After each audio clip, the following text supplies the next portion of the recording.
Good evening. I'd like to welcome everyone to our February monthly meeting.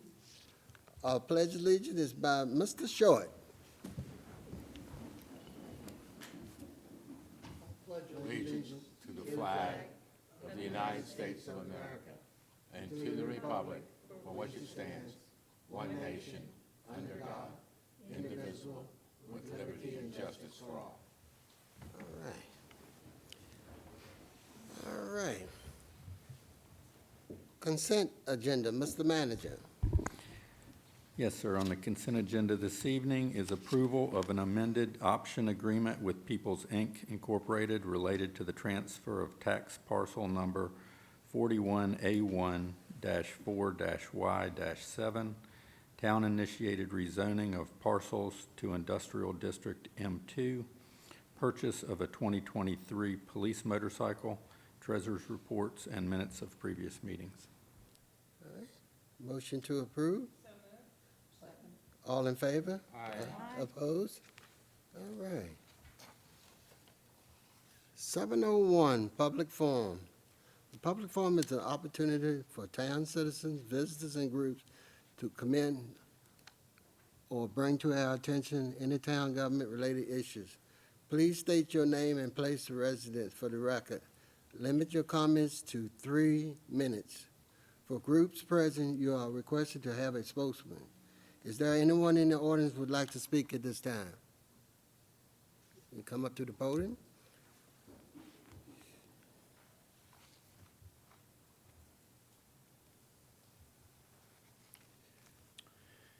Good evening. Thank you for allowing me an opportunity to speak. I understand I have 3 minutes, so I'll be brief. I'm here tonight because I realized that on the agenda. Excuse me, can you give me your address, name and address? Yes, sir. Uh-huh. My name is Casey. Spiro's Casey. Address. And I'm a resident of Culpeper, town of Culpeper, High Point subdivision. All right, thank you. So I'm here tonight as a resident to comment on the proposed revision to the ordinance on blasting and development in general. So in the instance of High Point, I could say that the blasting there has been quite disruptive, and as you all might be aware, as I've seen posted anyway, claims from neighbors who have complained about the disruptive nature, possible property damage even resulting from the blasting on a continual basis since December. The proposed ordinance does not go far enough. I would argue further that the authority to regulate does not equal a property right. And to the extent that the blasting has disturbed the soil and the subterranean rock that's near the surface, has led some residents to claim that they have settlement issues, cracked foundations, cracked slabs. We all are aware, or should be aware, that during construction you have, for these PUDs particularly, you have significant amount of disturbed soil, regrading, fill dirt, various quality of fill dirt you don't necessarily monitor and inspect for the compaction. And where you have a foundation, you have backfill, and you don't inspect, you might inspect a drain tile and gravel, but you don't inspect for compaction or the quality of soil and how it's compacted around the house. So it's entirely plausible there. And above that, we also have a concern for radon in this area. If you look at the Department of Health's disclaimer on their website regarding radon in this region, it's filled with disclaimers. Among them are disturbing soil, blasting, and a radon professional, if you were to consult one, would likely tell you that fissures in subterranean rock and changes, geological changes, can result in radon emerging through the surface into a home. In the instance of High Point, I think that we have an unfunded liability. The developer claims that this would be normal activity. I've spoken with the fire marshal and Department of Zoning on the matter, and so the ordinance doesn't go far enough. Arguably, they need an easement. Arguably, there needs to be proffers. Arguably, arguably the town is actually becoming too densely developed to allow blasting in most instances, regardless of the notification requirements. I realize there's rock, and that's a challenge, and it's time-consuming, and it comes at a quite high expense when it comes to interest expense for the development. Now, that leads to I think in general, you need to question whether you're allowing too high intensities of use. It does create where value from surrounding property is extracted. It's then accrued, it's aggregated within that development. It's monetized, extracted by the developer, extracted by the builder, using borrowed funds. It's levered up. It does impact affordable housing because of that, being levered up. And then it creates unfunded future liabilities and a cycle of you never can prepare for the schools. You never can borrow enough. And so it creates a cycle of borrowing and taxation that the developer by that point is long gone. So the proposed ordinance change should go a little bit farther. So I appreciate you taking the time to hear my comments and taking into consideration. Thank you.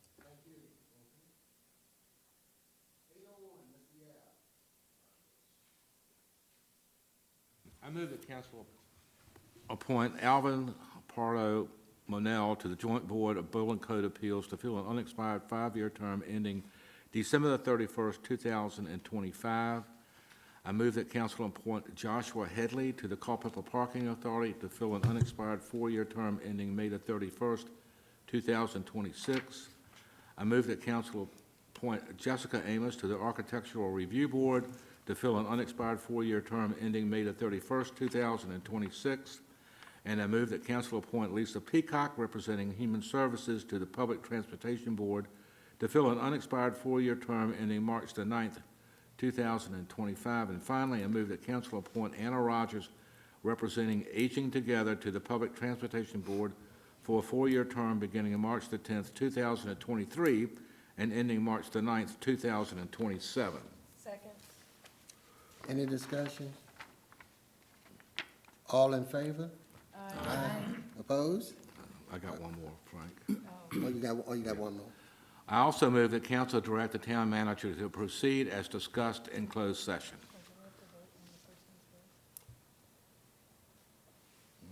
That's a separate motion. Yeah, second one. Okay. So moved. Second. Any discussion? All in favor? Aye. Opposed? All right. Public hearing, 901A, public hearing on comprehensive plan amendment CPA -0012023. Joe, Hey, good how you evening. doing?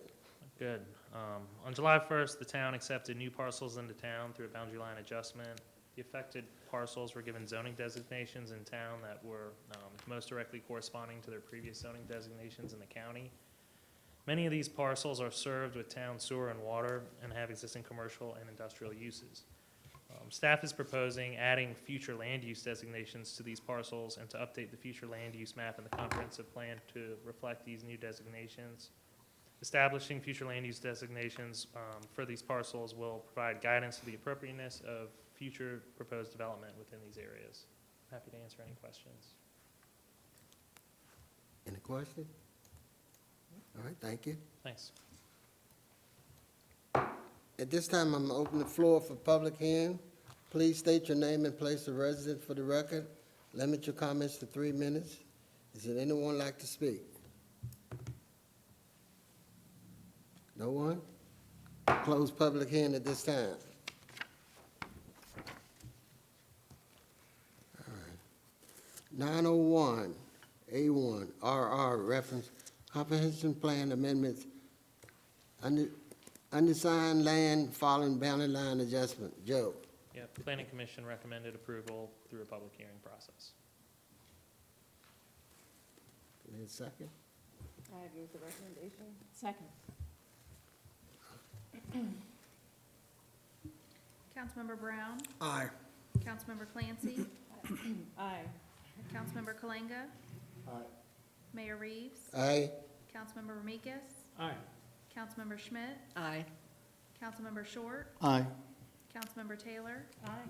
Vice Mayor Yao. Aye. Motion Aye. carries. All right.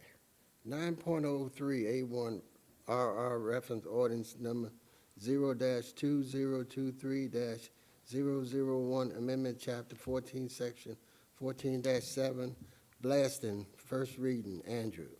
Thank you, Mr. Mayor. As we heard already this evening, this item came up with development at Laurel Park. As they're preparing that, they are doing some blasting there. We did receive a letter from the High Point Homeowners Association. It was taken to the Personnel and Ordinance Committee, who requested the staff draft some changes to the ordinance language.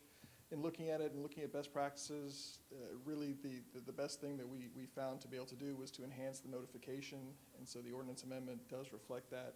It increases the distance to which the developers are required to notify the property owners, as well as requires posting on-site of the blasting schedule in a prominent manner to try and alert neighboring property owners.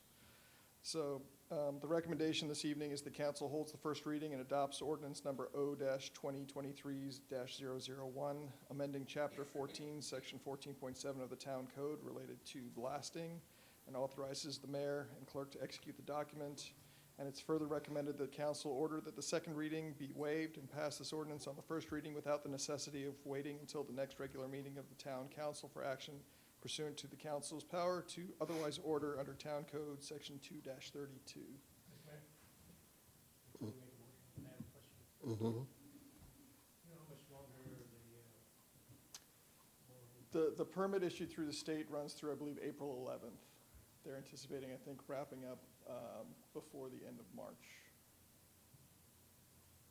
All right, so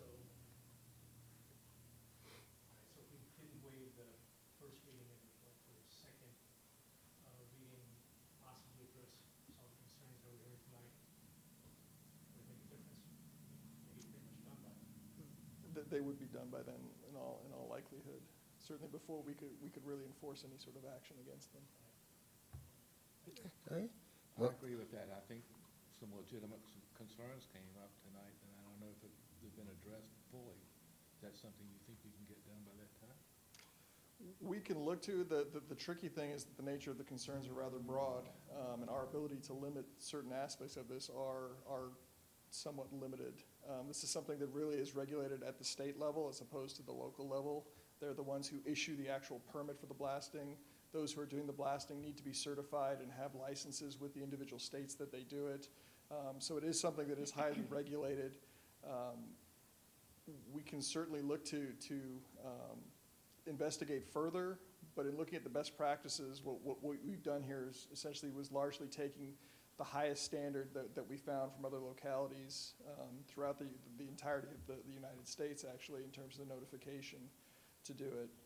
Again, we could look to put other protections in, but largely it's going to be, I think, redundant with the state regulations, and we don't have the staff with the expertise to really be able to evaluate some of the concerns that have been raised. I have another comment on that. I agree that some of these issues that Mr. Casey brought up do need to be looked at, but I don't want to hold this up any further because they're nearly done, and what's happening now, I'd like for them to be able to have some more restrictions and further distance and everything like that while they're still actively blasting. But can we move this along, at least get this portion done, and still at some point, I know you said it's difficult, but at some point talk about some of these issues. I mean, for instance, you know, they blasted before when they put the current homes that are there in. I'm wondering if radon was an issue after that and things like that. So I have no way of knowing, but in my opinion, I think we should move it on and maybe talk about this more later. Yeah, I'm certainly happy at the staff level to bring a discussion item back to the Personnel and Ordinance Committee. And this is something that would have to go to council as well, like legal counsel, because of what we can actually do as a municipality instead of at the state level, correct? If we were looking to impose additional restrictions, Yes. absolutely. Anybody else? I move the R9. Second. Anybody say? Second. All right.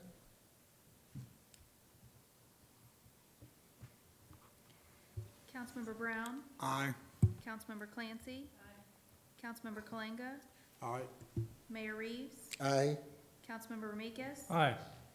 Councilmember Schmidt, Aye. Councilmember Short. Councilmember Taylor, Aye. Vice Mayor Yao. No. Motion carries. All right, 10:01, 10.01, managers report. Any questions? Comments? All right. We go to number 11. I'd like to remind everyone of the FY '24 budget special meeting on Thursday, March the 9th at 5 p.m. at the EDC building.